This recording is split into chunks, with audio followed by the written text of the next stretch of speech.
My mom would always ask me, did you see any cute boys? And I'd say no. She was like, did you see any cute girls? And I'd be like, ew, no. But there was always that open door conversation for being queer in my household. So I met a girl and I couldn't stop thinking about her. And I had never really felt that before. I thought sometimes maybe girls were cute, but I never explored it. And I met a girl and I brought that girl to my parents, and my parents, they didn't know. It didn't come out yet. And then not too long after that, I go upstairs to my mom and I'm nervous. And so I tell her, I really like the girl you met and I hope you like her too. And she says she already knew. And so did my dad. And they already talked about it. And that's when I really started to explore my sexuality. After maybe 6 months of being with my friend, and who's now my partner, they began to have these feelings of dysphoria, specifically gender dysphoria, and went into depression and had anxiety around how to cope and why they're feeling this way. They've already experienced difficulties coming out as a lesbian, and now they're transitioning. I was really able to help them go to the barbershop and try new haircuts, or go to the men's department store and try on men's clothing.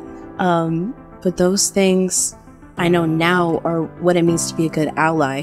Showing up and making someone feel healing, making trans people feel human is how to be a good ally. I'm a cis woman. I'm bisexual, and I know there's plenty of people in the community who relate to that.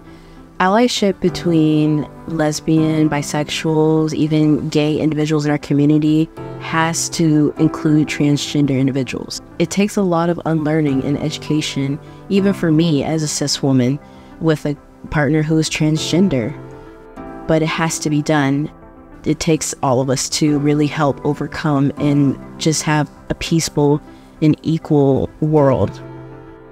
I am the Deputy Director for the Queer Trans Project, and our mission is to give out free gender-affirming items across the U.S. We do this out of our office that we just recently got, but we started out of a bedroom closet with an idea and $500 grant that we got by chance. And we've been able to properly give out $200,000 worth of gender-affirming items all the way from Alaska down to Puerto Rico. We prioritize our BIPOC community when we do these gender-affirming items. So we make sure that we include skin tone ranges that aren't typically available. We make sure that we are giving them 30-minute early access. The why is simply just making sure that people like my partner are supported in seeing people and products that look like him. And so it's very important to us as Black business owners to make sure we're advocating for our people in our work. The reason that I do the Queer Trans Project and I don't take any funds for it is because it means so much to me. I would wake up every day afraid I wasn't going to wake up with my partner beside me, out of fear that they've hurt themselves, because they didn't have room to explore. They didn't have room to understand who they are as a trans person. As a Black trans person, that motivates me to do this for free and to continue to advocate for people. Pride in action means to me a vision of what the future is going to look like. People who are out and advocating and working in the community. The little things that you do today can trickle down into tomorrow, positively impacting someone's life.